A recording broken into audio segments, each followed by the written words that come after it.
Good morning सभी दोस्तों को, भाइयों को, बहनों को। मेरी पोस्टिंग कोलकाता कमांड हॉस्पिटल में थी, तो वहाँ पे काली माता का मंदिर है। तो मेरी मैडम की इच्छा हुई कि चलो आज काली माता के मंदिर दर्शन करके आते हैं। सुबह सुबह का वक्त था, 9 बजे लगभग हम लोग, उस दिन संडे था तो संडे को समय मिल जाता था थोड़ा बहुत। तो हम लोग काली माता के मंदिर को जाते हैं, प्रसाद खरीदते हैं, फूल की डाली खरीदता हूँ। और जैसे ही मंदिर के दरवाजे पे पहुंचता हूं तो वहां का जो पंडा पुजारी जो दरवाजे के बाहर बैठा था, फर्स्ट क्लास वस्त्र डाले हुए, चमक धमक के साथ, वो हमसे बोलता है हाँ हाँ यहाँ मत चढ़ाओ। बोलता है यहाँ मत चढ़ाओ, यहाँ पे चढ़ाने से आपको जो है 500 रुपये देने पड़ेंगे।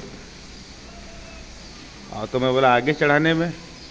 तो बोला आगे चढ़ाने से आपको 1000 रुपये देने पड़ेंगे।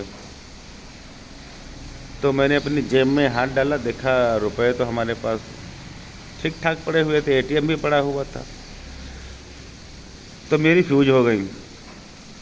मैं उसको बोला मैं तुमको 10,000 रुपये दूंगा और मेरी डायरेक्ट काली माता से मुलाकात करा दीजिए। तो वो मुझसे बहस करने लगा, बोला क्या बकवास कर रहे हो? मैं बोला बकवास मैं नहीं कर रहा हूँ, बकवास आप कर रहे हैं। मैंने अपना आई कार्ड निकाला, उसको दिखाया और समझाया। मैं यही पोस्टेड हूँ कोलकाता कमांड हॉस्पिटल में, बाहर से बिहार से नहीं आया हूँ मैं, जो हमको तुम यहाँ पे चूतिया बना लोगे। 2-4 पुलिस कर्मचारी बैठे हुए थे, वो भी आ गए, विवाद बढ़ने लगा। मैंने उनसे बार बार यही पूछा कि नहीं आपने बोला यहाँ पे भी 500 रुपये यहाँ से, 1000 रुपये वहाँ से, तो मैं गलत क्या बोला? मैंने बोला 10,000 रुपये दूंगा, आप काली माता जी से हमको डायरेक्ट मिलवा दीजिए। तो बोला आपको चढ़ाना तो चढ़ाइए, बकवास मत करिए। हमने बोला अब नहीं चढ़ाना है। उस दिन से मेरी आस्था को बहुत ठेस पहुंची। और वो जो प्रसाद था, जो बाहर गरीब बैठे हुए थे, जब मैंने उनको बांटना शुरू किया तो एक बूढ़ी माता थी। जब उनको मैंने प्रसाद दिया तो उन्होंने मेरे सर पे ऐसे हाथ रखा और ऐसे सहलाया मेरे सर को और बोली बेटा जुग जुग जियो। फिर मैं काली माता के मंदिर की तरफ देखा और उन माता जी की तरफ देखा तो मुझे लगा कि हमको यहाँ इनको पूजने की ज़रूरत है, उनको पूजने की ज़रूरत नहीं। उस दिन से मैं किसी मंदिर में नहीं गया और यहाँ तक कि किसी पंडे पुजारी को मैंने अपना गृह प्रवेश भी नहीं किया और ना ही मैं अपनी बात कर रहा हूँ, मैं किसी दूसरे की बात नहीं कर रहा हूँ। ना ही अपने घर में कोई प्रोग्राम में किसी पंडे पुजारी को बुलाऊंगा।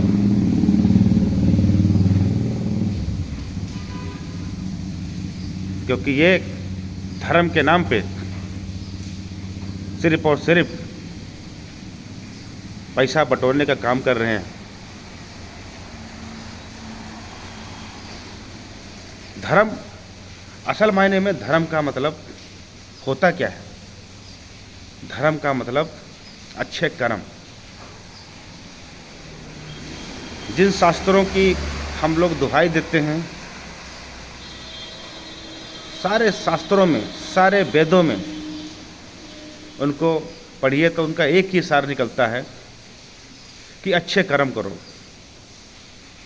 भगवान नाम का शब्द तैयार किया गया क्योंकि उस समय टेक्नोलॉजी इतनी एडवांस नहीं थी। जनता अंधविश्वास में पूर्णतः डूबी हुई थी। तो जनता को समझाने के लिए, जनता के दिमाग में डर बिठाने के लिए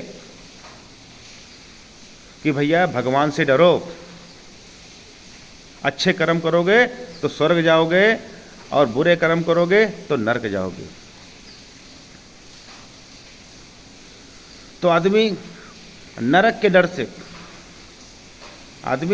डर से बुरे कर्म करने से डरता था, और यही एकमात्र फैक्ट था। इन सब बातों को कुछ बुद्धिजीवी लोगों ने बनाया था, जिनको पंडित कहा जाता है। पंडित मतलब ज्ञानी। पंडित का मतलब ये नहीं है, पंडित अगर किसी दूसरी जाति का है, पंडित अगर SC ST OBC का है, ज्ञानी है, तो हम उसे पंडित कह सकते हैं और हमें उसके पैर छूने चाहिए, जो ज्ञानी है असल मायने में, जिसको ज्ञान है।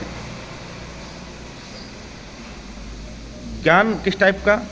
जिससे परिवार का विकास हो, समाज का विकास हो, देश का विकास हो और विश्व का कल्याण हो। मैं उस ज्ञान की बात कर रहा हूँ। मैं उस ज्ञान की बात बिल्कुल नहीं कर रहा हूँ जिससे किसी एक विशेष वर्ग को फायदा हो।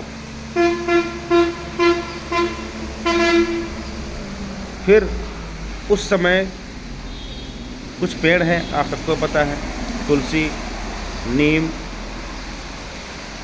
बरगद, पीपल, ये सारे पेड़ मेडिसिनल प्लांट भी हैं, 24 ऑक्सीजन हमको देते हैं। तो इनको इस तरीके से जो है सिस्टम बनाया गया ताकि लोग इनका समूल नष्ट ना कर सकें। और इन पेड़ों की प्रजाति को बचाने के लिए बोल गया तुलसी माता है। अगर उसको माता नहीं बनाते तो अभी तक गायब हो जाता, जिससे उस पेड़ से कई बाबा लोग, कई एजेंसियां उसकी दवाई बना करके अरबों खरबों रुपए कमा रहे हैं। ये रीजन था। और असल मायने में देश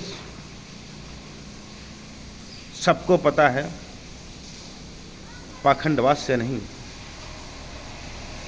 देश एजुकेशन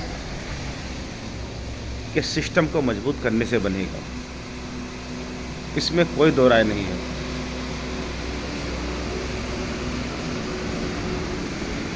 और